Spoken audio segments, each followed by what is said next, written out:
changing your viewpoint.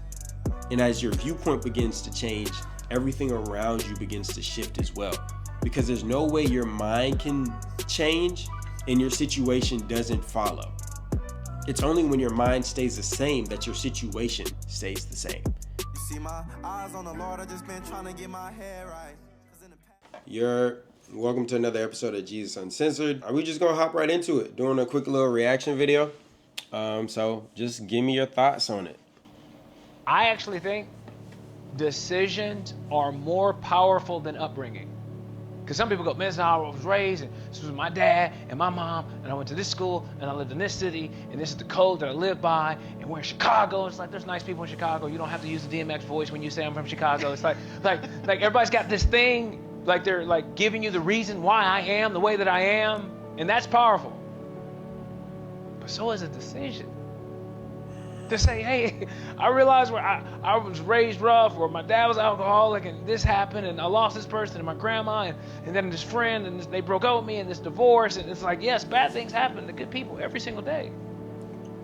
But when you make a decision anyways to say, I had terrible parents, but I'm going to be a good one.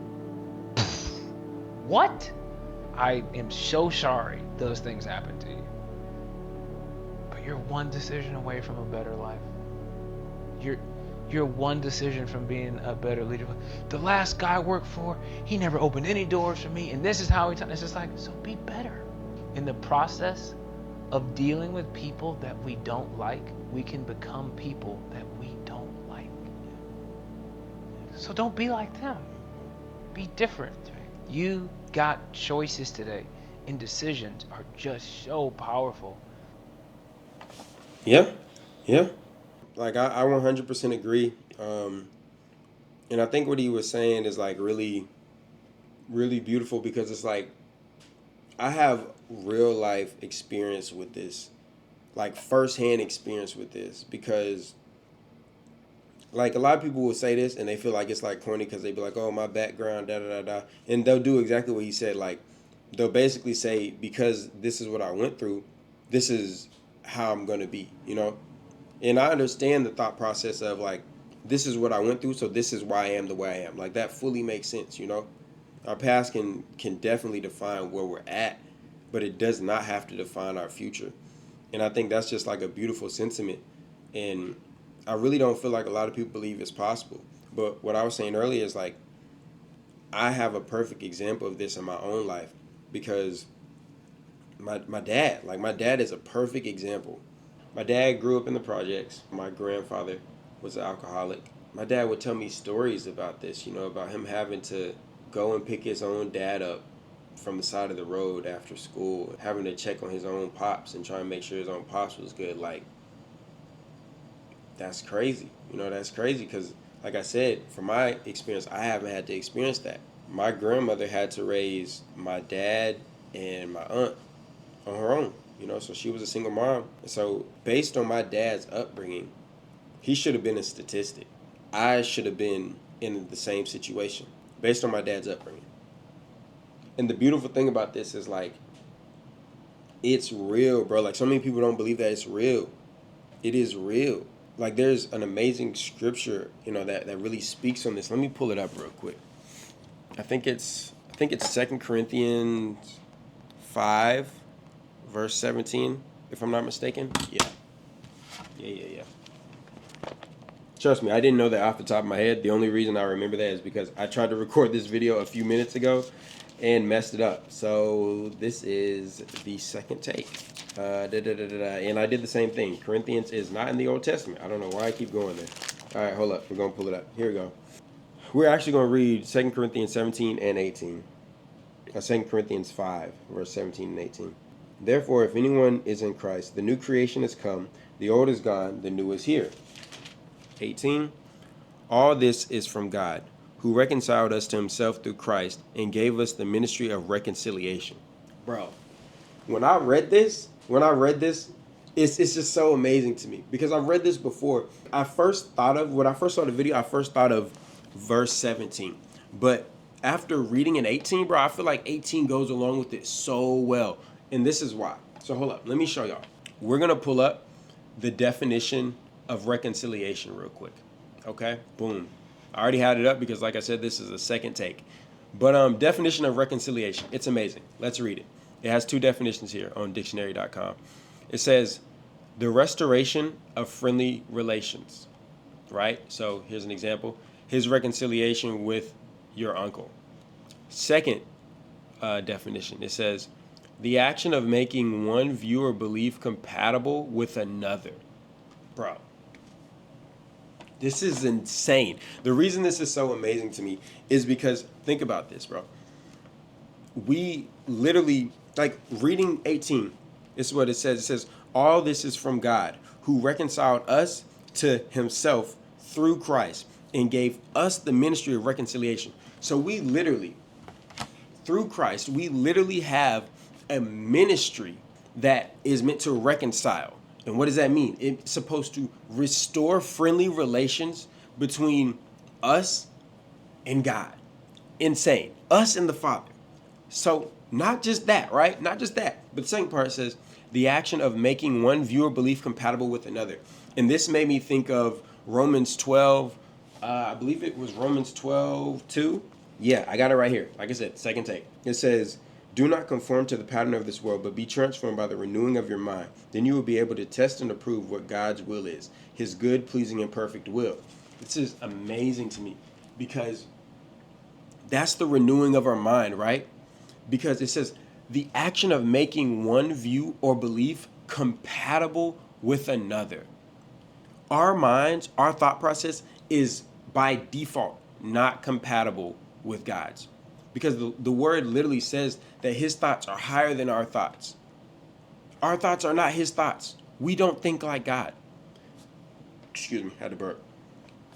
Dang, another one. Make sure I'm done. 3 burps. All right. Anyways, it's amazing though. We don't think like God. But because of Christ and what he did on that cross, we are literally now in the ministry of helping people think like the Father. Come into a place where they can think like the Father. And not just think like the Father, but become a friend of the Father, a friend of God. This is amazing because this is a moment where like you see multiple different scriptures combining into one beautiful meaning. And it really just goes back into how much like the Bible connects to itself. It's so beautiful, like how the Bible interconnects. Like, I don't know if y'all have seen it, but like there is a ridiculous amount of biblical connections in the Bible. And like when you, there's like a picture of it. I'll post it if I can find it. But the picture is so amazing. It just shows like how many times the Bible cross-references itself.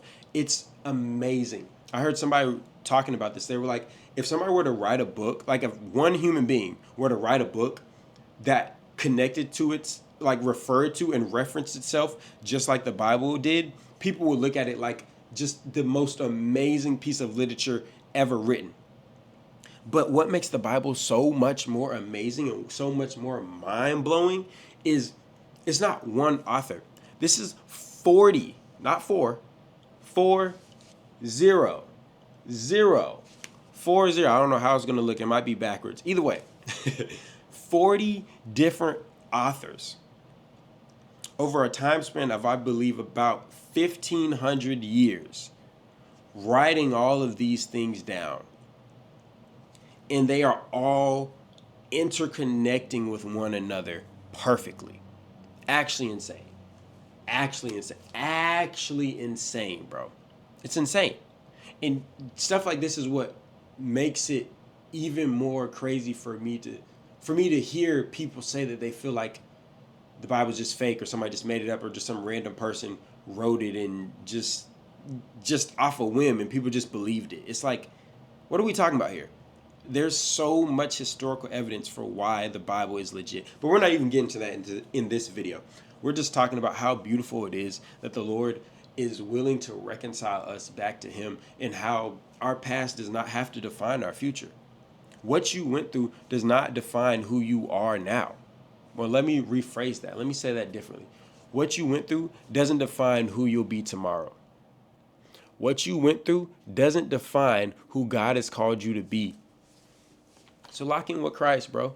Lock in with God for real. And it's not like one of them little videos like, oh, well, you're suffering in life? Try Jesus. Like, come on, bro. Like, no. It's not to say that everything in life is going to instantly get better. It's about changing your viewpoint.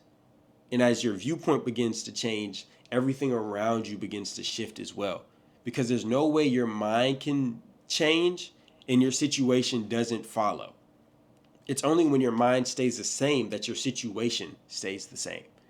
Like literally, reconciliation, the action of making one view or belief compatible with another. The whole point of this walk is that our belief, our thought process becomes compatible with God's, that we know God, that we know the Father, not know of him, that we know him intimately.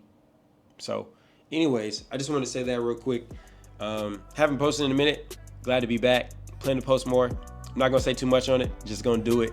Anyways, I hope this blessed you. Hope you get a lot out of it. If not, I'll be praying for you. If it did, I'll still be praying for you. Either way, God bless. Peace. You see my eyes on the Lord, I just been trying to get my hair right. Cause in the past, I was just trying to get my bread right. Pop out new man, yeah, them feelings, they all there right. And I be deep all in that.